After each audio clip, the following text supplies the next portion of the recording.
다 함께 기도드리심으로 하나님께 주일 예배 드리시겠습니다. 하나님, 혼란한 세상에 사는 우리가 평화가 되시는 아버지 앞에 나아갑니다. 그 세상 안에 살며 우리의 바라는 것들이 이루어지지 않을 때마다 주님을 찾지 않고 세상의 것을 바라보는 우리를 기억하여 주시옵소서. 주님과의 언약을 잊고 주님을 의지하는 삶의 모습을 잃는 우리를 긍휼히 여기어 주시옵소서. 주님께서 베푸시는 은혜의 잔치에 우리를 초청하셔서 우리가 주님의 은혜로만 살아갈 수 있음을 깨닫게 하옵소서. 주님의 용서와 사랑의 임재가 우리의 심령을 감싸 안아 주시고 내 뜻이 아닌 주님의 뜻을 따라 살 수 있는 우리가 되게 하여 주옵소서. 우리를 용서하시는 예수 그리스도의 이름으로 기도드립니다. 아멘. 나는 전능하신 아버지 하나님 천지의 창조주를 믿습니다. 나는 그의 유일하신 아들 우리 주 예수 그리스도를 믿습니다. 그는 성령으로 잉태되어 동정녀 마리아에게서 나시고 본디오 빌라도에게 고난을 받아 십자가에 못 박혀 죽으시고 장사된 지 사흘 만에 죽은 자 가운데서 다시 살아나셨으며 하늘에 오르시어 전능하신 아버지 하나님 우편에 앉아 계시다가 거기로부터 살아있는 자와 죽은 자를 심판하러 오십니다. 나는 성령을 믿으며 거룩한 공교회와 성도의 교제와 죄를 용서받는 것과 몸의 부활과 영생을 믿습니다. 아멘. 주님의 성령 지금 이곳에 임하소서.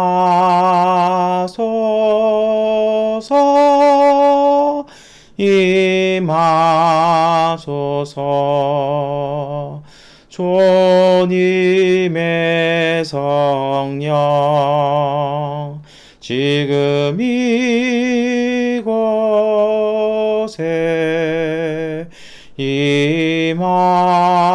임하소서.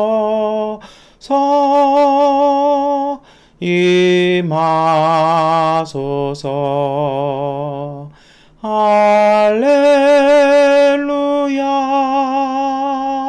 할렐루야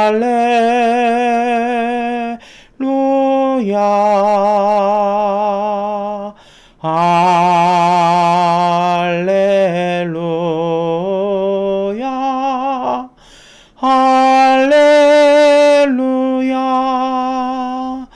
할렐루야 할렐루야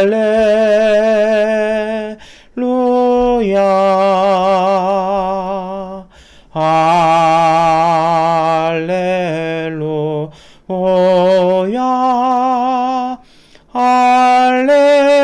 할렐루야. 하나님께 기도드리시겠습니다. 전능하신 아버지 하나님, 저희가 주님 앞에 나와 주일 예배 드리게 하시니 감사합니다.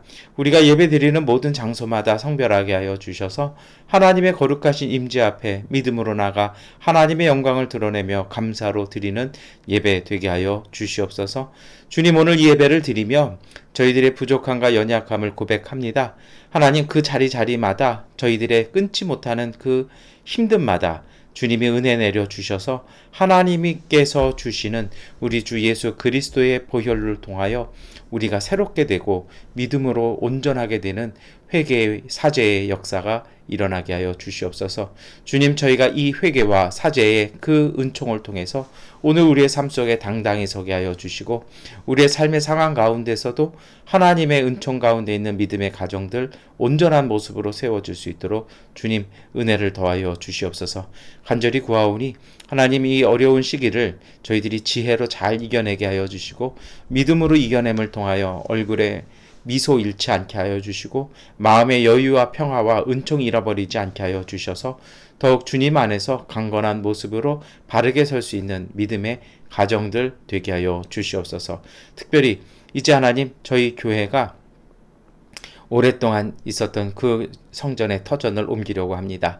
이제 공사 시작하였사오니 주님께서 그 과정을 지켜주시고 새로 건축하며 새로 옮겨가는 그 예배의 성소를 통하여 하나님 더욱 귀한 주님의 은총을 가득 체험하고 하나님을 만날 수 있는 믿음의 성소 되게 하여 주시옵소서. 진행되어지는 모든 과정들 속에 은혜를 더해 주시고 뿌리와 터전이 깊어지고 넓어지게 하여 주시고 굳건하게 하여 주셔서 하나님께서 기뻐하시는 기도의 집 되게 하여 주시옵소서. 아버지 하나님, 오늘 우리의 마음속에도 새로운 성소를 통하여 또한 새로운 마음으로 저희들이 코로나 이후에 저희들의 일상을 다시 세워가게 하여 주셔서 흔들리지 아니하는 믿음의 반석 위에 세워가는 주님의 거룩한 일상 되게 하여 주시옵소서.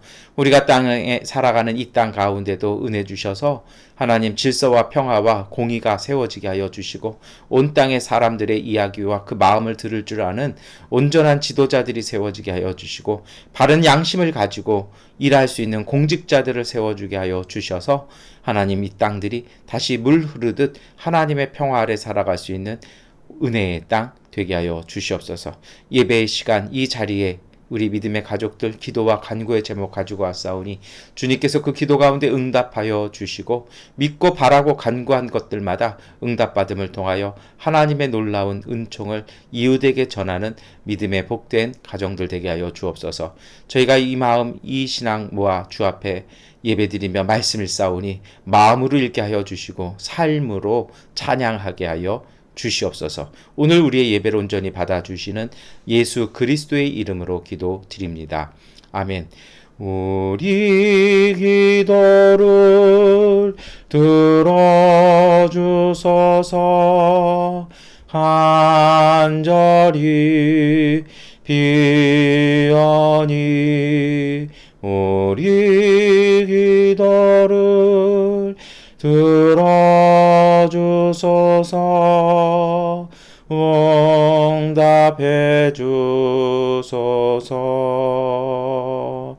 우리 기도를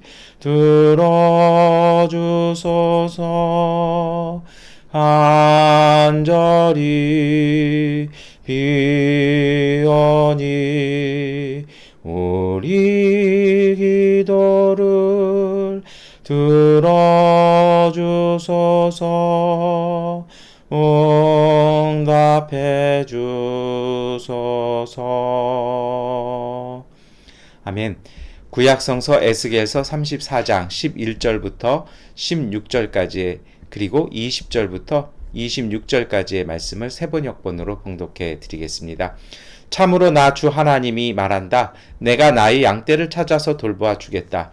양떼가 흩어졌을 때 목자가 자기의 양들을 찾는 것처럼 나도 내 양떼를 찾겠다. 캄캄하게 구름 낀 날에 흩어진 그 모든 곳에서 내 양떼를 구하여 내겠다. 내가 여러 민족 속에서 내 양떼를 데리고 나가고 그 여러 나라에서 그들을 모아다가 그들의 땅으로 데리고 들어가서 이스라엘의 산과 여러 시냇가와 그 땅의 모든 거주지에서 그들을 먹이겠다.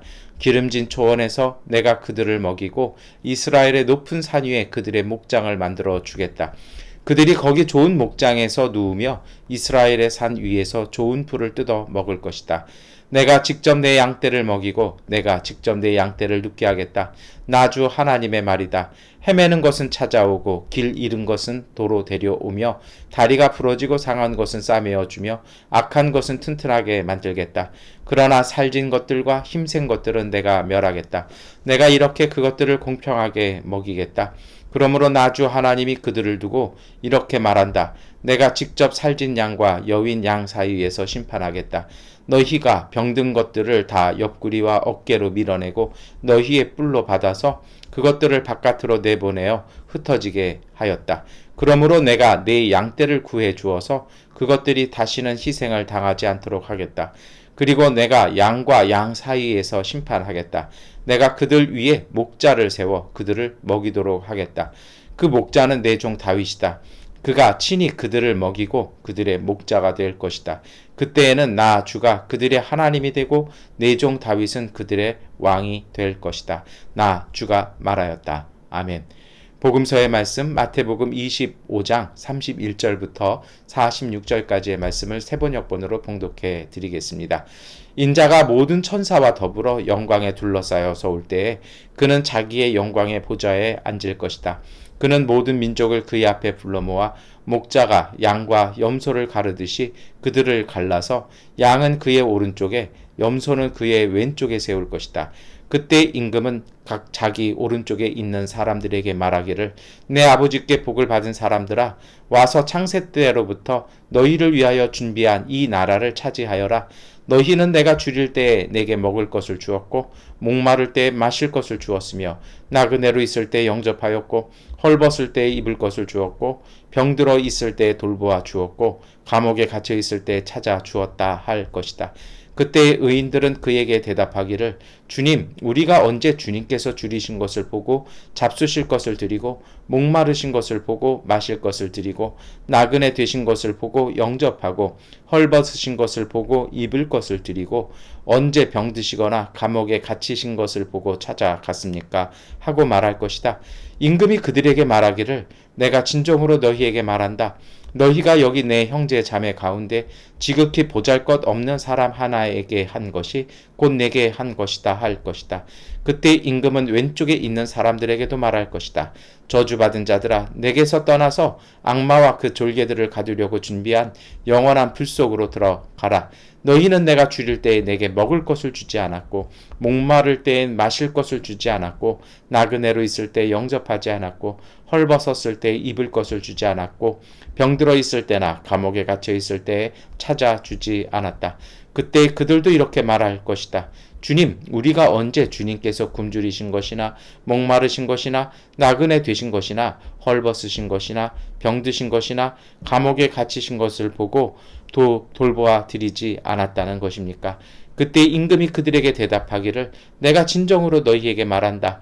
여기 이 사람들 가운데서 지극히 보잘것없는 사람 하나에게 하지 않은 것이 곧 내게 하지 않은 것이다 하고 말할 것이다. 그리하여 그들은 영원한 형벌로 들어가고 의인들은 영원한 생명으로 들어갈 것이다. 아멘. 찬송가 526장 찬송 드리겠습니다.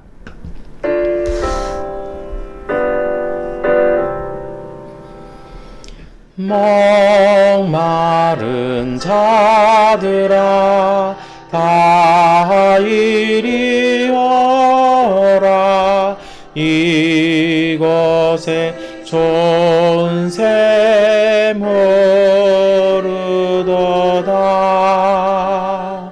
힘쓰고 애씀이 없을지라도 이 샘에 오면 다 마시겠네.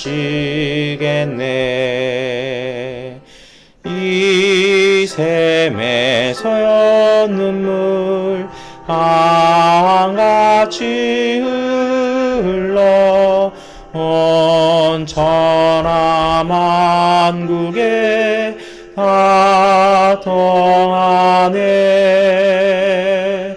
빈분하기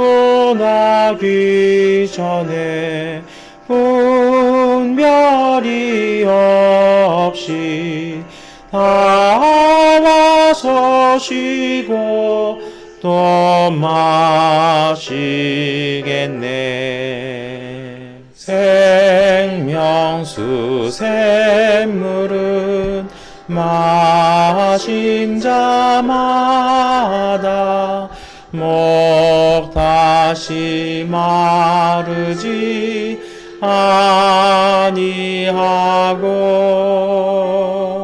속에서 솟아나 생수가 되어 영원히 솟아 늘 풍성하리. 이 샘의 이름은 생명의 샘물. 저수정빛같이 놀말도다.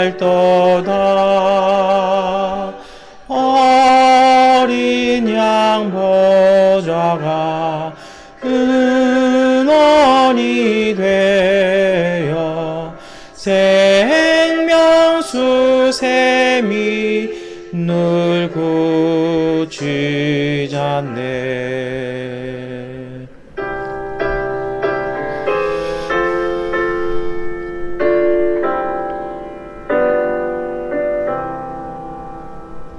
아멘. 서신서의 말씀 에베소서 1장 15절부터 23절까지의 말씀을 세번역번으로 함께 읽겠습니다. 그러므로 나도 주 예수에 대한 여러분의 믿음과 모든 성도를 향한 사랑을 듣고서 여러분을 두고 끊임없이 감사를 드리고 있으며 내 기도 중에 여러분을 기억합니다. 우리 주 예수 그리스도의 하나님이신 영광의 아버지께서 지혜와 계시의 영을 여러분에게 주셔서 하나님을 알게 하시고 여러분의 마음의 눈을 밝혀주셔서 하나님의 부르심에 속한 소망이 무엇이며 성도들에게 베푸시는 하나님의 영광스러운 상속이 얼마나 풍성한지를 여러분이 알게 되기를 바랍니다. 또한 믿는 사람들인 우리에게 강한 힘으로 활동하시는 하나님의 능력이 얼마나 엄청나게 큰지를 여러분이 알기 바랍니다. 하나님께서는 이 능력을 그리스도 안에 발휘하셔서 그분을 죽은 사람들 가운데서 살리시고 하늘에서 자기의 오른쪽에 앉히셔서 모든 정권과 권세와 능력과 주권 위에 그리고 이 세상뿐만 아니라 오는 세상에서 일컬을 모든 이름 위에 뛰어나게 하셨습니다. 하나님께서는 만물을 그리스도의 발 아래 굴복시키시고 그분을 만물 위에 교회의 머리로 삼으셨습니다. 교회는 그리스도의 몸이요 만물 안에서 만물을 충만케 하시는 분의 충만입니다. 아멘. 찬미하겠습니다. 이 말씀 따라 사는 동안 지치지 않게 하시고 이 말씀 따라 사는 동안 주님 나라 임하소서. 이 말씀 따라 사는 동안 지치지 않게 하시고 이 말씀 따라 사는 동안 주님 나라 임하소서.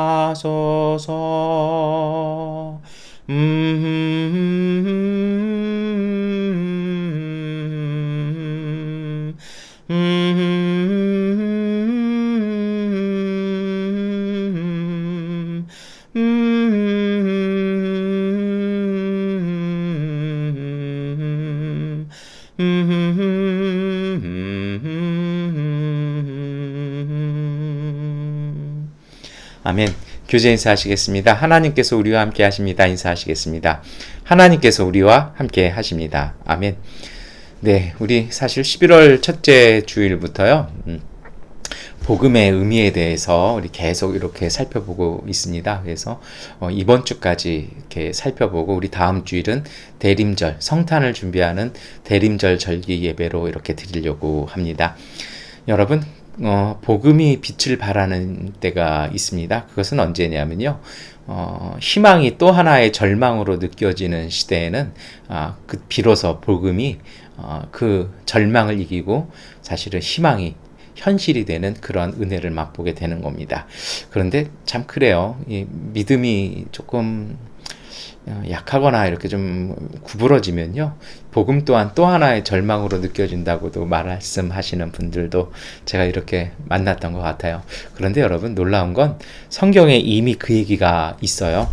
그것이 무엇이냐면요, 구약 성경의 마지막은 사실 다 그 부분에 대한 말씀들이거든요. 말씀드린 것처럼 그 하나님의 약속에 대한 희망이 절망으로 느껴지는 시대에 하나님의 말씀은 역사와 현실을 뚫고 다시 말씀하시는 것입니다. 오늘 우리가 읽었던 에스겔서도 마찬가지입니다. 이 에스겔서 전체의 말씀은요, 좀 예언서가 되게 길거든요. 분량이 좀 많아요. 그런데 이게 무엇이냐면 하나님의 심판과 메시아의 약속으로 이렇게 나누어 볼 수 있습니다. 심판은 무엇이냐면요, 우리가 경험하는 절망은 하나님께서 우리로 하여금 깨닫게 하기 위해서 우리가 더 온전해지기 위해서 겪는 고통이라는 것입니다. 그리고 나서 하나님은 그것을 그대로 내버려 두지 않으신다라는 것입니다. 희망이 절망이 되어버린 시대, 그 시대에 하나님은 희망을 다시금 예언자를 통해서 에스겔을 통해서 예언하게 하셨습니다. 그래서 에스겔은요, 희망이 절망이 되어버리고 절망이 현실이 되어버린 그 시대에 하나님을 선포하고 하나님이 주시는 미래를 선포합니다. 그런데 여기 놀라운 건요, 처음으로 목자와 양의 관계로 하나님과 백성의 관계를 선포하는 것입니다. 그건 어떤 내용이냐면요, 목자들의 어떤 그런 풍습이나 그들의 삶이나 자세들을 잘 설명하는 거죠. 어떤 것입니까? 하나님께서는 목자들처럼 포로로 끌려간 이스라엘을 데리고 돌아와 보살펴 주신다라는 것입니다. 여러분, 그래요. 그 하는 일마다 특성들이 있어요. 일하는 패턴들이 있어요. 목사들도 그렇고 학교 선생님들도 그렇고 다 그럴 것 같아요. 왜 목자들도 패턴이 있다라는 거예요. 그래서 목자의 패턴은 무엇입니까? 뭔가 양을 잃어버리잖아요. 그러면 찾아와야 된다라는 것이죠. 하나님이 그러하시다라고는, 하나님은 그런 성품의 분이라고, 하나님은 그렇게 일하신다고 오늘 에스겔은 우리에게 전해주고 있습니다. 그뿐 아닙니다. 다윗의 후손을 통해서 정말 좋은 목자, 좋은 지도자를 다시 세워줄 것이라고 예언하고 약속해주고 있는 것입니다. 이러한 에스겔서에는 배경이 있습니다. 구약시대의 마지막 부분이죠. 바벨론 왕이었던 느부갓네살, 세계사에 잘 등장하는 사람이 예루살렘을 침공합니다. 그래서 여호야긴 왕을 비롯한 지식인들, 그리고 정말 지도부에 있었던 모든 사람들 1만 명을 포로로 끌고 갑니다. 여러분, 1만 명이라는 숫자, 대단한 숫자 아닙니까? 그리고 이것뿐만이 아니에요. 성전과 왕궁에 대해서 철저하게 약탈합니다. 그러니까 어떻게 보면요, 그 사회의 지도자가 될 수 있거나 쓸모있는 모든 사람은 다 끌고 간 것이고요. 나라가 다시 일어설 수 있는 경제적 기반까지 철저하게 털어간 것입니다. 그리고 이렇게 포로로 끌려가는 1만 명 중에 제사장이었던 에스겔도 함께 끌려갑니다. 그러니 에스겔 역시도 포로기의 비참함과 그 절망을 몸으로 살았던 사람이었습니다. 암울한 상황이었고 희망이 사라진 그런 시대 속에 제사장이었던 에스겔의 그 마음 어땠을까요? 그런데 이처럼 왕국에 멸망하고 희망이 사라진 절망이 현실이 되고 내일이 되어버린 시간, 그 시간에 에스겔의 예언이 바뀌기 시작합니다. 처음에는 이대로 가다간 우리는 하나님의 심판 아래에 놓일 것이다 라고 예언했던 예언자가 이제는 절망이 찾아오자 그는 반대로 희망에 대한 예언을 하기 시작합니다. 사실 그래요. 이 예언자의 영성, 성경에 나오는 사람들, 믿음의 사람들의 영성은요, 절망의 현실 너머를 보는 그러한 영성을 가지고 있습니다. 여러분, 믿음의 사람, 성령의 사람은 이러한 영성을 품는 사람입니다. 문제 속에서 불만을 토로하고 불평하고 화를 내고 감정으로 쏟아놓는 사람이 아니고요. 진짜 참된 믿음의 사람은요, 그 문제 앞에서 해결을 찾아내고요. 그리고 그 문제가 정말 문제가 아닌 것을 꿰뚫어 볼 줄 아는 안목을, 그 핵심을 짚어내는 사람, 그 사람이 바로 참된 믿음의 사람들일 것입니다. 우리 교회와 우리 모두가 그러한 믿음의 안목 갖는 그러한 영성이 되도록 우리가 더 기도했으면 좋겠습니다. 에스겔은요, 이제 새로운 출애굽을 얘기합니다. 새로운 광복을 얘기하는 것이죠. 이게 처음 아니라는 것입니다. 그리고 이러한 영성의 중심엔 무엇이냐면요, 이러한 암울한 현실의 안에는요, 역사의 주인이신 하나님이 계시다라는 것입니다. 그래서 현실이 아니라, 암울함이 아니라, 절망이 아니라 희망을 보고 그 희망을 현실로 바꿔주시는 그 하나님을 보는 믿음, 이것이 바로 하나님 앞에 서 있는 믿음일 것입니다. 에스겔 예언자는 목자를 예언합니다. 고대에는요, 이 목자라는 표현이 사실은 왕에 대한 문학적 표현입니다. 그래서 에스겔서 전체를 읽어보면 이스라엘 왕들을 나쁜 목자라고 이렇게 표현을 합니다. 왜 나쁜 목자냐면요, 길 잃은 양을 찾지도 않고요, 병든 양을 방치합니다.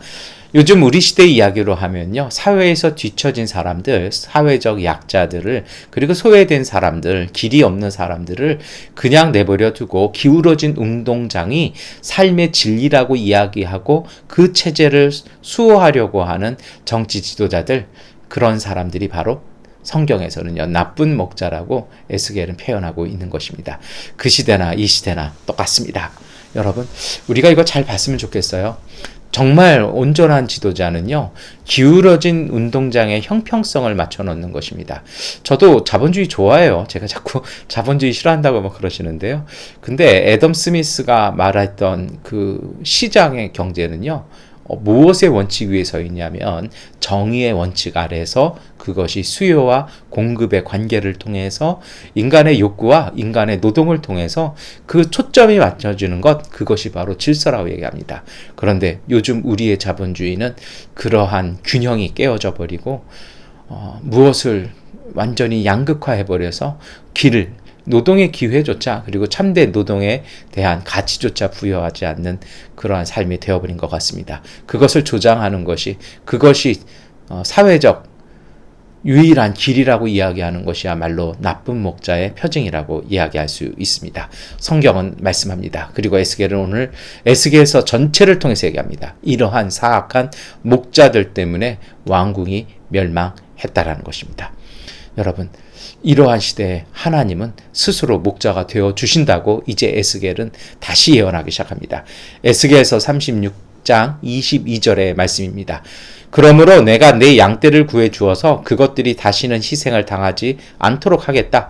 그리고 내가 양과 양 사이에서 심판하겠다. 하나님께서요, 스스로 백성을 찾아 돌보실 것에 대한 약속을 하는 것이죠. 이것이 바로 절망의 시대, 희망이 절망이 되고 절망이 현실이 되어버린 시대에 예언자들을 통해서 이스라엘 백성에게 선포되어진 복음이었고 예언이었습니다. 그리고 이 에스겔의 예언은 복음서의 예수 그리스도를 통해서 성취되었습니다. 새로운 목자로, 다윗의 후손 중에 새로운 목자로 세워진 예수님께서는 오늘 우리에게 새로운 가르침을 주십니다. 그것이 바로 복음이죠. 그런데 우리가 지난 몇 주간 복음에 대해서 쭉 살펴보셨습니다만 제가 말씀 안 드렸던 것이 있어요. 그것이 무엇이냐면 사실 그러한 것은요, 하나님에 대한 이해의 차이에서 나옵니다. 그 당시의 주류였고 그 당시에 존경받았던 바리새인들이 믿고 고백했던 하나님의 모습은요, 기다리시는 하나님입니다. 하나님은요, 죄인을 바라보시고 그 죄인들이 돌아오기를 기다리시는 하나님이셨다라는 것입니다. 탕자의 비유 딱 기억나지 않으십니까? 어찌 보면 그 비유는요, 예수님께서 바리새인들의 하나님에 대한 생각을 가지고 이야기하시는 거예요. 뭐냐면 기다리시는데 회개하고 탈탈 털고 이렇게 새로운 사람 되어서 돌아오시는 하나님을 아니라, 하나님은요, 그냥 하나님께 돌아가기만 해도 하나님은 온전하게 맞아주신다라는 이야기를 살짝 끝을 이렇게 하시죠. 그렇게 생각을 했어요. 그래서 회개하고 돌아온 의인들을 올바른 길로 인도하시는 분이라고 이렇게 생각했습니다. 그래서 그 형이 화를 냈던 거예요. 저렇게 재산을 탕진했는데 또 재산을 줍니까? 그러니까 어떻게 됐어요? 회개하고 이렇게 뭔가 다시 좀 삶을 바르게 해서 이렇게 재산을 만들어서 소위 우리말로 금이 환양해야 형은 좋아했던 거죠. 이게 바리새인이에요. 그러니까 이 형이 화냈던 건 그거였어요. 탕진하고 돌아왔는데 왜 맞아주냐라는 겁니다. 회개 안 했지 않았냐라는 거죠. 예수님은요, 그게 아니라고 얘기하시는 겁니다. 예수님의 새로운 가르침이 있습니다. 에스겔서 34장 16절 말씀 우리 함께 읽겠습니다. 헤매는 것은 찾아오고 길 잃은 것은 도로 데려오며 다리가 부러지고 상한 것은 싸매어주며 약한 것은 튼튼하게 만들겠다. 그러나 살진 것들과 힘센 것들은 내가 멸하겠다. 내가 이렇게 그것들을 공평하게 먹이겠다. 하나님은 기다리시는 하나님이 아니라 적극적인 하나님이시라는 겁니다. 길 잃어 상한 생명을 구하기 위해서 찾아나시는 하나님이시라는 것입니다. 이러한 하나님은 사랑의 하나님이시고요. 이것이 바로 참 목자 되신 하나님의 성품이라는 것입니다. 그리고 그것이 하나님의 역사라는 것입니다. 그래서 하나님은 희망이 절망이 되고 절망이 현시된 오늘 우리의 현실 속에 오셔서 길 잃고 다치고 쓰러진 오늘 우리를 붙잡아 주시고 고치시고 싸매어 주시고 이끄신다라고 예수님은 우리에게 말씀하십니다. 이것이 바로 복음입니다. 여러분, 이 복음은 하나님에 대한 바른 이해에서 시작합니다. 하나님은 우리를 찾아오시는 분입니다. 지난주에도 제가 말씀드렸잖아요. 광야에서 혼자 걸을 때 빈손으로 길을 걸을 때 하나님께서 일하시는 것입니다. 하나님은요, 그렇게 찾아오시는 하나님은 우리에게 그 새로운 내일을 열어 주십니다. 하나님을 기다리기 위해서. 그래서 우리가 할 일이 있죠. 그것은 절망이 아닌, 그 독이 아니라 희망을 품고 깨어서 기다려야 하는 것입니다. 여러분, 그것이 바로 기도일 것입니다. 우리가 이제 다시 옮겨지는 새로운 성전은 이러한 기도하는 집이 되기를 여러분 축원합니다. 이러한 예수님의 가르침 앞에서 사도 바울은 다시 한번 고백하며 그 깨달음을 다시 한번 이야기합니다. 세상을 살아가는 새로운 힘이 있다는 것입니다. 그것이 에베소서 1장 17절부터 19절까지의 말씀인데요. 우리 함께 고백하겠습니다. 우리 주 예수 그리스도의 하나님이신 영광의 아버지께서 지혜와 계시의 영을 여러분에게 주셔서 하나님을 알게 하시고 여러분의 마음을 눈을 밝혀주셔서 하나님의 부르심에 속한 소망이 무엇이며 성도들에게 베푸시는 하나님의 영광스러운 상속이 얼마나 풍성한지를 여러분이 알게 되기를 바랍니다. 또한 믿는 사람들인 우리에게 강한 힘으로 활동하시는 하나님의 능력이 얼마나 엄청나게 큰지를 여러분이 알기 바랍니다. 여러분, 무슨 말씀이에요? 우리에게 필요한 것이 있다라는 것이죠. 그것이 무엇입니까? 하나님과 함께하는 영적인 지혜와 통찰력에 대해서 눈을 떠야 한다는 것입니다. 그것이 바로 믿음입니다. 믿음은 선택입니다. 그러한 시각을 선택하고 그것으로 보는 것이죠. 저도 안경이 한 3개 있습니다. 운전할 때 쓰는 안경이 있고요. 이처럼 방송할 때 원고를 보는 안경이 있고요. 책을 볼 때 쓰는 안경이 저도 벌써 3개가 됐습니다. 어떤 안경을 쓰냐에 따라요, 달라요. 그렇지 않습니까? 우리가 세상 살아가는 식의 안경을 낀다라면 우리는 절대로 하나님의 역사를 볼 수 없습니다. 세상을 주관하고 운행하시는 하나님의 안경을 끼었을 때 믿음의 그 가치로 세상을 바라봤을 때 여러분, 우리는 은혜를 누릴 수 있습니다. 인간의 안경은 하나가 보이면 다른 하나가 보이지 않습니다. 그러나 믿음의 안경을 쓰면요, 모든 것이 꿰뚫어 볼 줄 아는 통찰의 힘과 그 지혜가 솟아나게 되는 것입니다. 여러분, 이러한 믿음으로 현실 넘어 희망을 오늘로 이루어 가신 하나님을 발견하게 되는 것이죠. 이것이 바로 에스겔과 같은 예언자들의 시각이었고 그들의 믿음이었고, 여러분, 그것이 성서의 증언입니다. 이제 이러한 통찰과 믿음을 가지고 마태복음 25장을 한번 다시 살펴보았으면 좋겠습니다. 오늘 이 마태복음 25장은요, 제가 다니엘서를 말씀드릴 때 마태복음 25장도 묵시에 대한, 계시에 대한 이야기입니다 라고 말씀을 드렸던 적이 있습니다. 전체 내용이요, 왕자에 앉으신 예수님의 심판을 다루어요. 그런데 여러분, 이게 사실 좀 잘못 알려진 것이 있는데요. 많은 분들이 이 마태복음 25장, 우리도 뭐 양과 염소 이야기 이렇게 보지 않았습니까? 그러다 보니까 이것을 그 비유라고 생각해요. 근데 이건 비유가 아니라 메타포예요. 제가 언제 한번 기회가 되면 그 메타포에 대한 이야기를 꼭 드리고 싶은데요. 뭐 굳이 주일 설교에 그럴 필요는 없을 것 같습니다. 다 말씀드리면요, 이건 비유의 가르침이 아니라는 거예요. 이것은요, 정말 하나님의 아들이신 그리고 사람의 아들인 인자의 임재를 선포하심으로써 실질적인 그 가르침을 주시는 것입니다. 실제로 일어날 일이라는 것이죠. 또 어떤 분들이 그런 이야기를 하세요. 요한계시록의 그 백보자라고 그러잖아요. 그 최후의 심판과 같은 거 아니냐? 제가 말씀드립니다만 절대 같지 않아요. 다른 얘기예요, 이거는요. 그리고 비유가 아니라는 건요, 이거를 정말 그렇게 하시겠다라는 거예요. 그러니까 예를 들어 얘기하신 것이 아니라 이것은 실질적으로 하시겠다라는 거죠. 왜 이런 얘기를 제가 드리냐면, 요한계시록의 이야기는 하늘에서 일어납니다. 그리고 생명책의 기록을 기준으로 해서 이렇게 심판하셔요. 특별히 무엇을 통해서요? 자신들의 행적을 통해서 심판하십니다. 근데 마태복음 25장은요, 시공간이 달라요. 이것은 예수님께서 재림하신 이후에 하늘에서 일어나는 일이 아니라 이 땅에서 일어나는 일이라는 것입니다. 그리고 다른 것이 아니라 더 적절하게 나오죠. 무엇입니까? 보잘것없는 이들에 대한 선한 행동이 심판의 기준이 됩니다. 다시 말하면요, 시간과 공간, 심판의 기준이 조금 다릅니다. 아니, 목사님, 그럼 양과 염소, 우리가 양이고 염소 아닙니까? 그렇게 되면 비유 아닌가요? 라고 예전에 저한테 질문을 했던 어떤 신대원 다니는 학생을 만나본 적이 있습니다. 사실은 이걸 잘 봤으면 좋겠어요. 무엇이냐면 예수님이 찾으시는 사람들에 대한 설명이었다라는 것입니다. 마태복음 25장 35절 36절입니다. 너희는 내가 줄일 때 내게 먹을 것을 주었고 목마를 때 마실 것을 주었으며 나그네로 있을 때 영접하였고 헐벗었을 때 입을 것을 주었고 병들어 있을 때 돌보아 주었고 감옥에 갇혀 있을 때 찾아 주었다 할 것이다. 이것이 바로 예수님께서 양이고 너희는 염소고 갈라놓는 기준이라는 겁니다. 왜 양과 염소냐면요.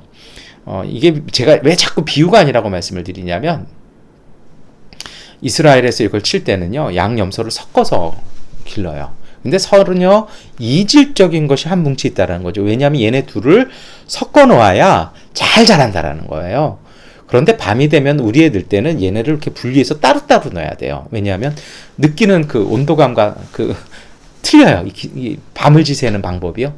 그러니까 해놓거든요. 그러니까 무슨 얘기냐면 이것은 어떻게 보면 이것도 이렇게 비유 아닌가요? 이렇게도 볼 수 있습니다만, 그게 아니고요.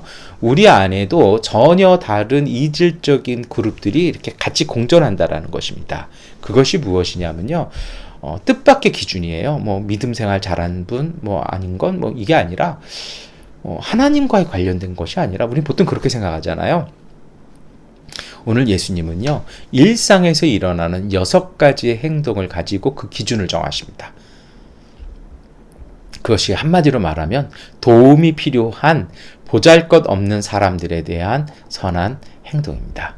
솔직히 그래요. 요즘 제가 우리 교회가 이제는 성전 건축을 해야 합니다라고 이렇게 만나는 분들마다 이렇게 기도해 주십시오. 이렇게 이야기를 하고 이렇게 좀 다니거든요.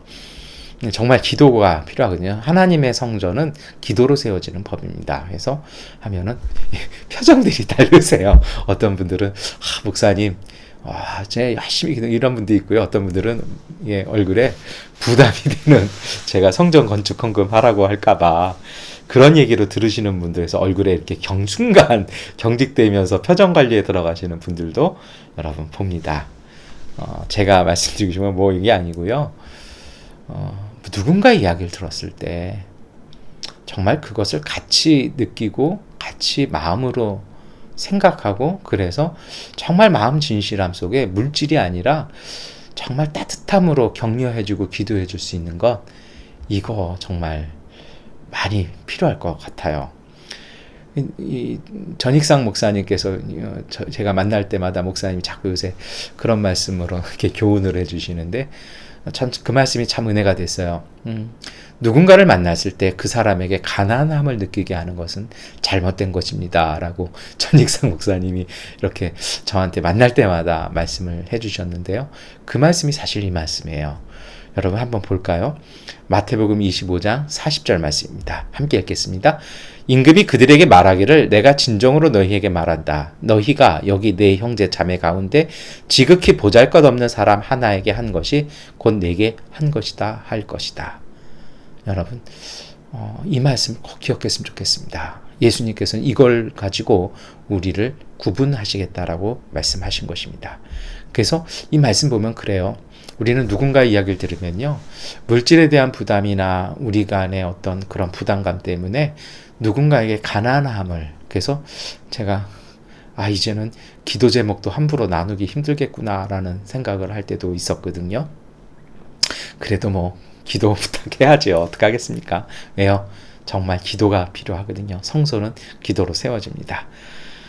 근데요, 예수님은요, 도움이 필요한 보잘것없는 이들과 자기 자신을 동일시하고 계시는 것입니다. 우리가 신앙은 하나님과의 관계잖아요. 근데 하나님 놀랍게도 그 신앙의 관계를 이웃과의 관계에서 찾으십니다. 불쌍한 사람들에게 한 것이 바로 내게 한 것이다. 누군가에게 가난을 느끼게 한 것은요, 하나님으로 하여금 가난을 느끼게 한 것과 똑같습니다. 하나님은 보잘것없는 이들 사이에 현존하시는 우리들의 아버지시기 때문입니다. 그래서 그 도움 필요한 보잘것없는 사람들과 함께하는 사람들은요, 이게 바로 믿음의 영성이에요. 선한 목자의 음성을 듣고 본 사람들의 신앙입니다. 왜요? 뒤처졌고 뭔가 도움이 필요하면 에스겔서 예언에 얘기했잖아요. 하나님께서 찾아오셔서 안아주시고 감싸주시고 치유하신다고요. 그 속에 하나님이 함께 하시는 것입니다. 그 속에 있는 하나님을 보기에 그 하나님과 더불어 함께 하는 것입니다. 이것이 바로 목자이신 예수님을 만나는 성소입니다. 이번에 새로 옮겨지는 교회가 기도의 집과 함께 이러한 치유의 집이 되기를 여러분 우리가 함께 기도했으면 좋겠습니다. 이것은 바로 세상과 다른 그리스도인의 삶의 영성입니다. 하나님께서 주신 삶의 자원을요 바르게 사용하는 것입니다. 내가 쌓아두고 내 자신만이 아니라 정말 도움이 필요한 사람들의 손을 잡아주는 것입니다. 손을 잡아주는 것 그렇게 어렵지 않아요. 오늘 6가지 행동 이거 어렵지 않은 일이에요. 그런데 어느 순간 이것이 우리에게는 어려운 일이 되어버렸습니다. 성경은 이것이야말로 섬김과 종으로 살아가는 그리스도인의 삶의 영성이라고 신약성서는 고백합니다. 선한 목자이신 하나님, 그리고 우리 가운데 우리를 섬겨주시는 예수님, 그리고 성도가 하나 되어 일치를 이루는 자리가 바로 이것이라는 것입니다. 높고 강한 사람 되는 것이 삶의 목표가 아니라는 그 허상을 꿰뚫어 보신 분들만이 이것을 행할 수 있다는 것입니다. 오늘 우리가 살아가는 일상이 오늘 우리의 미래를 결정하는 법입니다. 오늘 우리가 하는 오늘의 결정에 따라 오늘 우리에 대한 심판이 확정되는 것입니다. 오늘 예수님은 이 이야기 하시는 것이죠. 그래서 우리가 읽지는 않겠습니다만 뒷부분에 사람들이 그래요. 언제 우리가 주님한테 뭐 섭섭하게 해드렸습니까? 서운하게 해드렸습니까? 하고 막 반문하시잖아요. 우리도 이럴 수 있다라는 것이죠. 그래서 이제 대림절을 앞두고 여러분 오늘 우리는요 우리 자신에게 되물어봐야 합니다. 복음에 대한 정체성을 3주 동안 살펴보시면서 이것이 바로 복음이거든요. 보잘것없는 도움이 필요한 사람들의 손을 잡아주고 물 한 그릇을 건네주고요. 그 몸을 따스하게 해주는 것이야말로 그것이 복음이라는 것입니다. 보잘것없고 도움 필요한 이들에게 오늘 우리는 어떻게 대합니까? 하나님은 오늘 우리가 결정하고 선택한 방식으로 오늘 우리에게 대해 주신다는 것입니다. 아프고 힘들기 때문에요. 더 끌어안아 줄 수 있지는 않았을까요? 우리 외면한 것 아닐까요? 그럴 때 하나님도 오늘 우리를 외면하실 수도 있습니다. 사실 그래요. 가난이 갖고 있는 그 아픔이 있어요. 그리고 또 역설적인 희망이 있어요. 설교 준비하다가 제가 조금 싫어하시는 분들이 있어서 가급적이면 설교에 이런 시나 이런 것들을 이렇게 인용하지 않았는데요. 여기서는 할 수밖에 없었던 것 같아요. 제가 좋아하는 작가가 신경림 씨인데 이분이 가난한 사랑의 노래라는 걸 자신이 기름동에서 정말 힘들 때, 기름동 그 재개발되기 전에요. 그 힘들 때 어떤 술집 딸과 조그만 술집 딸과 어떤 가난한 청년의 그 사랑 이야기를 보면서 적었던 시가 있어요. 많이 들어보셨을 것 같아요. 어떤 거냐면 가난하다고 해서 외로움을 모르겠는가 라는 거거든요. 내용이 이렇습니다. 너와 헤어져 돌아오는 눈 쌓인 골목길에 새파랗게 달빛이 쏟아지는데 가난하다고 해서 두려움이 없겠는가?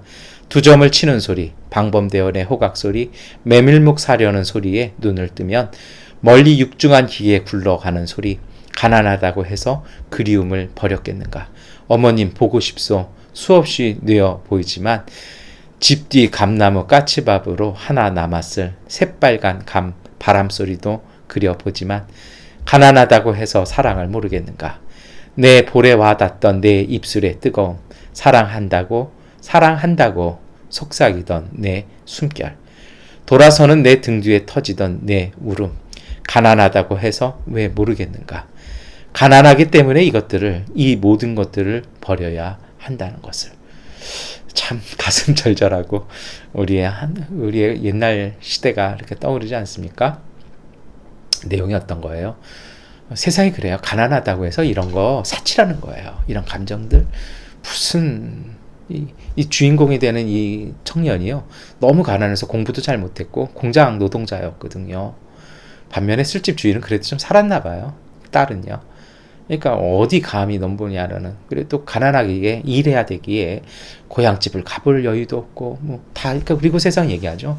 가난한데 무슨 사치를 떨고 있냐고요. 그런데 신경림 작가는 역설적이 얘기합니다. 왜 모르겠는가? 알고 있다라면 그 가난 때문에 이것을 잊을 것이 아니라 그것은 하나님이 우리에게 주신 것들이기에 그것이 더 소중하기에 더 열심히 살아야 되고 더 열심히 사랑하라고 이렇게 이 시를 지어 주었다고 합니다. 그리고 정말 둘이 어렵게 결혼합니다. 그리고 그 결혼식장에서 축사로 이 신경림 시인이 작가가 또 한 편의 시를 써주어요.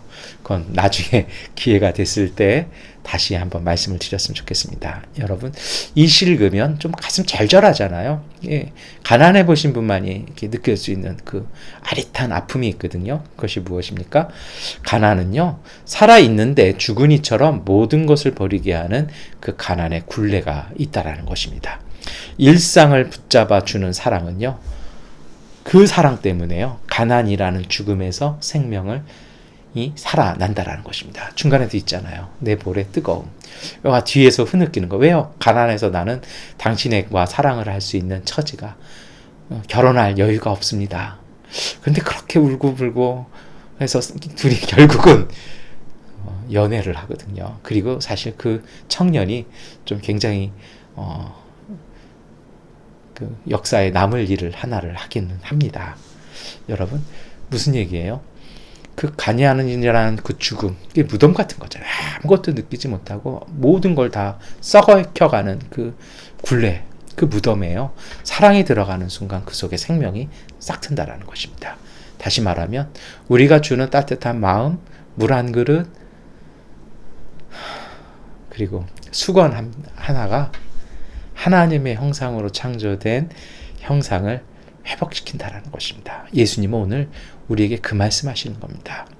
하나님께서 주신 자원을 묻어두고 쌓아두는 것이 아니고요, 정말 잘 사용해서 생명을 살리는 그 신비, 그래서 내가 더 부유해지고 더 행복해지는 그 신비를 살아가라고 오늘 예수님은 말씀하시는 것입니다. 그리고 이것이 사실은 팔복의 가르침과 연결되어 있죠. 하나님 나라의 신비를 팔복에서 이야기하지 않습니까? 참 그러고 보면 그래요. 마태복음은 예수님의 첫 설교가 마태복음 5장에 나오죠. 산상수훈이라고요. 그 중에서도 그거 정말 백미가 어딥니까? 팔복이죠. 그리고 팔복을 다 이야기하신 후에 예수님은 이렇게 말씀하십니다. 하나님 나라를 위해 모욕과 박해를 받는 이들은 행복하다. 그래서 저는 팔복이라는 얘기 안 쓰거든요. 왜냐면 세보면은 8개가 아니에요. 이게 사실은 그 마태복음의 첫 설교였는데요. 오늘 우리가 함께 읽었던 마태복음 25장은 마태복음에서 예수님의 마지막 가르침, 마지막 설교입니다. 그러니까 어떻게 보면 처음과 끝이 같은 것이죠. 보잘것없어 고난당하는 이들 안에 함께 하시는 예수님의 사랑과 그리고 그들을 향한 세상의 행동에 대한 심판이 같이 기록되어 있는 것입니다. 이제 한번 다시 읽어보겠습니다. 우리 함께 읽겠습니다. 마태복음 25장 34절 35절 말씀입니다. 그때 임금은 자기 오른쪽에 있는 사람들에게 말하기를 내 아버지께 복은 받은 사람들이야 와서 창세 때로부터 너희를 위하여 준비한 이 나라를 차지하여라.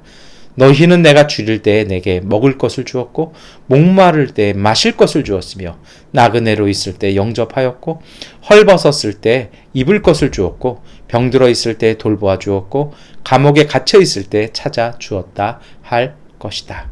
여러분, 이것이 우리의 목자 되신 예수님의 가르침이었고 이것이 바로 복음의 정체성입니다. 이게 복음입니다. 이렇게 살아야 된다는 것입니다. 이것이야말로 하나님의 형상이고 하나님의 생명을 소중히 돌보며 사는 사람들이 복된 사람들, 하나님 나라의 사람들이라고 오늘 예수님은 말씀하고 계시는 것입니다. 여러분, 하나님은요, 어떤 생명도 포기하지 않으십니다. 이러한 삶을 살아가는 사람들이요, 가난하다고 해서 사랑을 모르겠는가? 정말 가난한 이들 앞에서요, 그들을 돕기 위해서 함께 가난하게 살아가고 더 힘들게 살아가고요, 누군가를 돕기 위해서 더 열심히 살아가야 되는 사람들이 부르는, 그리고 그분들의 그 삶의 고됨 속에서 나오는 고백이 있습니다. 저는 그것이 찬송가 491장이라고 생각합니다. 저 높은 곳을 향하여였죠. 가사가 이렇죠. 험하고 높은 이 길을 싸우며 나갑니다. 다시금 기도하오니 내 주여 인도하소서. 의심의 안개, 근심의 구름 거친 곳, 그것은 빛과 사랑이 언제나 넘치옵니다. 내 주여 내 마음 붙드사 그곳에 있게 하옵소서. 저 높은 곳을 향하여 날마다 나아갑니다. 내 뜻과 정성 모아서 날마다 기도합니다. 내 주를 따라올라 저 높은 곳에 우뚝 서 영원한 복락 누리며 즐거운 노래 부르리. 이 복음의 삶이 인간적으로는 참 주저주저합니다. 그런데 믿음의 결단이라고 그 길을 따라 나서는 이들, 그 복된 사람들의 입에서 탄식과 한숨이 아니라 이 찬송과 이 고백을 통해서요, 하나님 나라에 높이 서겠다라는, 그래서 내가 가는 길이 정말 맞는 것인지 의심도 생기고 근심도 생겨 그것이 안개가 구름이 됐지만 그 길 따라갈 때 하나님께서 그 안개와 구름을 걷어주시는 그 복된 삶 살겠다라고 고백하며 믿음의 길 걸어가는 사람들, 여러분, 이것이 바로 복음을 믿고 복음으로 구원 얻은 그리스도인의 삶일 것입니다. 이제 설교를 마무리하겠습니다. 우리 다시 한번 차분하게 생각해 보십시다. 대림절 앞두고서요, 차분하게 한번 우리 자신을 돌아봅시다. 믿음의 사람 에스겔이 우리에게 말합니다. 절망과 어둠만, 그리고 고통이 가득한 시대 속에서 하나님은 우리를 찾아오셔서 돌보시고 고치신다라는 것입니다. 사도 바울은 얘기했죠. 삶을 살아가는 또 다른 힘이 있다라는 것입니다. 일상 속에 담긴 하나님의 은총으로 살아가는 믿음의 삶이라는 것입니다. 그러한 사람들이 만물을 굴복시키는 그리스도의 주권을 행사할 것이라는 것입니다. 그 힘이 바로 예수님의 사랑과 헌신의 십자가였다라는 것입니다. 마태복음에서 예수님은 마지막 설교를 하십니다. 우리를 바라보시고요, 일상에서 우리를 맞아주신다라는 것입니다. 우리가 도움이 필요한 보잘것없는 자들을 붙잡을 때 예수님과 우리는 하나가 되는 것입니다. 이것이 예수 복음이라는 것입니다. 여러분, 오늘 우리는 어떤 복음을 믿습니까? 오늘 우리의 선택과 이 행동이 우리의 내일을 결정하는 것입니다. 물질을 넘어선 사랑과 선행의 선한 마음, 하나님과 동행하면서요, 목자이신 하나님과 함께하는 삶이 우리에게는 복된 소식이 되는 것입니다. 마태복음 25장 34절에 그때의 임금은 자기 오른쪽에 있는 사람들에게 말하기를 내 아버지께 복을 받은 사람들아, 와서 창세 때로부터 너희를 위하여 준비한 이 나라를 차지하여라. 그런데 여러분, 이 설교 마무리 부분에 한 가지 더 생각해 봤으면 좋겠습니다. 만약에요, 우리가 돌봄이 필요한 보잘것없는 사람이 우리라면 어떻게 하시겠습니까? 기억하십시오. 하나님은 우리를 찾아오십니다. 사람들이 우리에게 마실 물 주지 않고 손잡아 주지 아니하고 우리를 영접하지 않아도 하나님 우리를 찾아오십니다. 길 잃은 한 마리 양을 찾으시는 주님이 우리에게 오십니다. 그래서 주님께서 직접 오늘 우리의 손을 잡아 주십니다. 가난하다고 삶의 아름다움을 포기하고 살아가는 것이 아니라는 것입니다. 가난하기 때문에요, 오히려 더 사랑 품고 더 열정으로 살아야 합니다. 세상이 외면한 우리의 손을 하나님이 잡아주십니다. 에스겔서 34장 15절 16절은 말씀합니다. 내가 직접 내 양떼를 먹이고 내가 직접 내 양떼를 눕게 하겠다. 나 주 하나님의 말이다. 헤매는 것은 찾아오고 길 잃은 것은 또로 데려오며 다리가 부러지고 상한 것은 싸매어주며 약한 것은 튼튼하게 만들겠다. 그러나 살진 것들과 힘센 것들은 내가 멸하겠다. 내가 이렇게 그것들을 공평하게 먹이겠다. 기도하겠습니다. 사랑의 하나님, 가난한 사람들에게 기쁜 소식을 전하고 억압받는 사람들을 구원하러 오신 주님, 찬양 받으옵소서. 가난한 사람들 안에 살아계시는 주님, 물질 중심의 소비 사회에서 주님을 따르기 위해서는 우리도 맑고 깨끗한 마음으로 청빈해야 함을 깨닫게 하옵소서. 우리로 하여금 탐욕과 이기적인 마음에 빠지지 않게 하시고 도움 필요한 보잘것없는 이들의 목과 소리에 귀 기울여 하나님의 음성을 듣게 하시며 그 고통과 아픔에 동참하여 하나님과 함께하는 힘과 지혜를 주옵소서. 섬김을 받으러 온 것이 아닌 섬기러 오신 주님, 주님이 선포하신 하나님의 나라가 모든 생명이 존중받는 사랑, 섬김, 나눔의 공동체임을 깨닫고 보잘것없는 이들을 통해 하나님의 나라가 드러나게 하옵소서. 우리로 선한 사마리아 사람 되게 하여 주옵소서. 보잘것없는 이들의 친구이신 예수 그리스도의 이름으로 기도드립니다. 아멘. 찬송가 491장 찬송 드리겠습니다.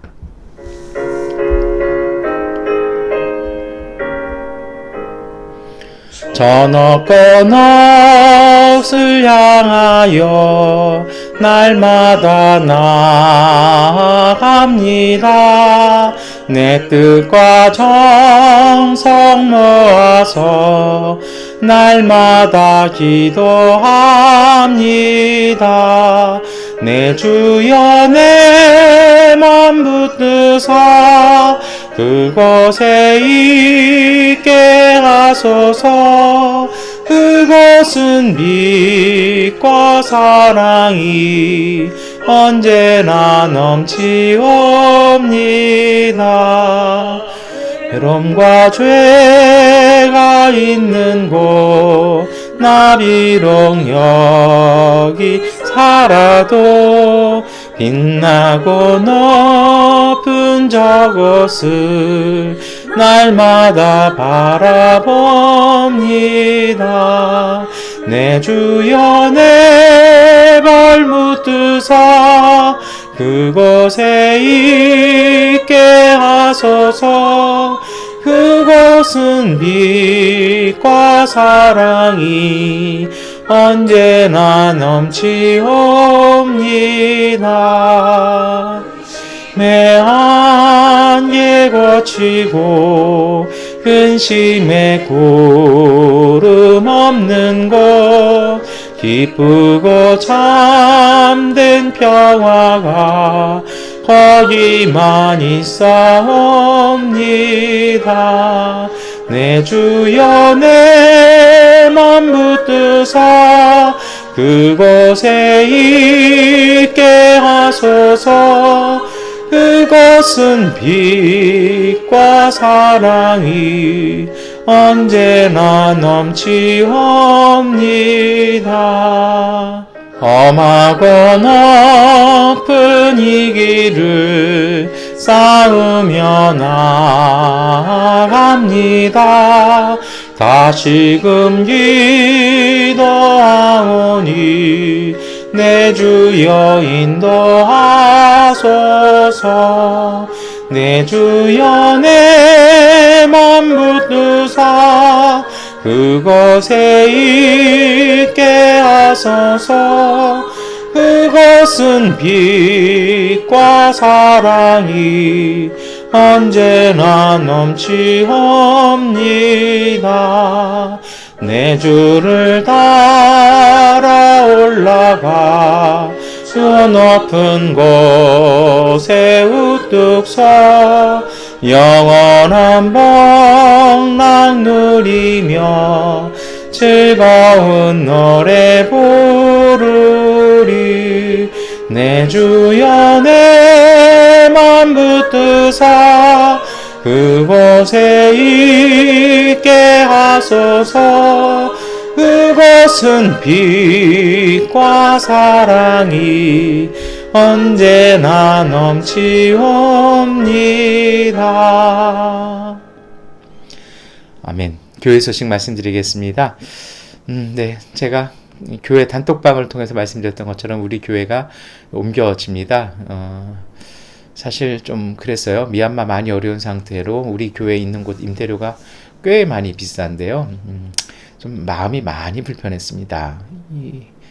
그런 와중에 이제 그러한 일들이 과정들이 생겨서 이것을 저는 이제 주님의 뜻으로 이렇게 읽었고요. 그래서 저희가 조금 소박한 곳으로 그리고 더 기도에 집중할 수 있는 곳으로 옮기는 것이 주님의 뜻이라고 생각해서 우리 민떨말 안에 있는 땅을 임대해서 그곳에 이제 교회 건축을 우리 지난 주간부터 잡초와 나무를 제거하는 작업부터 이렇게 시작을 했습니다. 그래서 이것이 잘 이루어져서 12월 말에 완공되어서 우리 입당할 수 있도록 우리 함께 기도해 주셨으면 좋겠습니다. 그래서 제가 교회 단톡방에 기도 제목을 함께 나누었는데요. 매일 기도하실 때 이것을 품고 함께 기도해 주셨으면 좋겠습니다.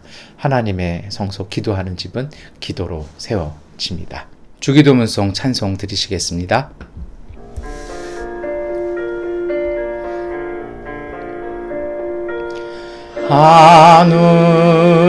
하늘에 계신 아버지 이름 거룩하사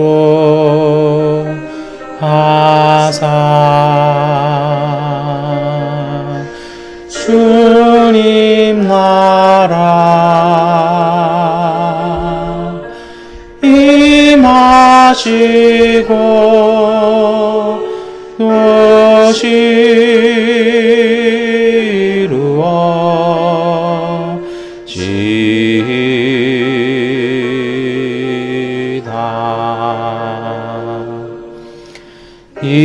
일용할 양식 주시고 우리들의 큰 죄 다 용서하옵시고 또 시험에 들게 마시고 악에서 구원하소서.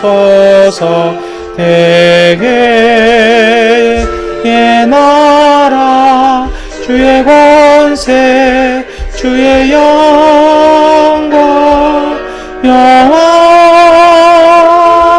영원히 아멘.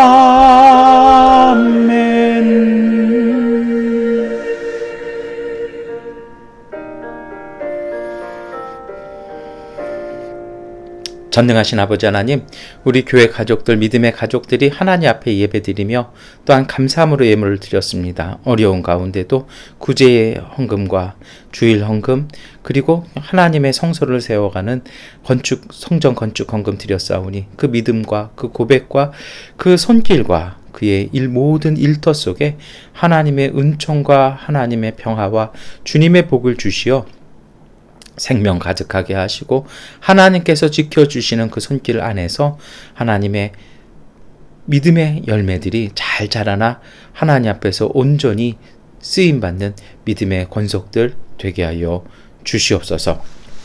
지금은 우리 주 예수 그리스도의 은혜와 거룩하신 하나님의 은총과 보혜사 성령님의 역사와 능력이 보잘것없는 우리를 찾고 돌보시는 하나님의 거룩한 은총에 힘입어 이웃의 아픔을 돌보고 선함으로 함께하는 삶을 살기로 결단하는 믿음의 가족들 위해 영원히 함께 하시기를 간절히 축원하옵나이다.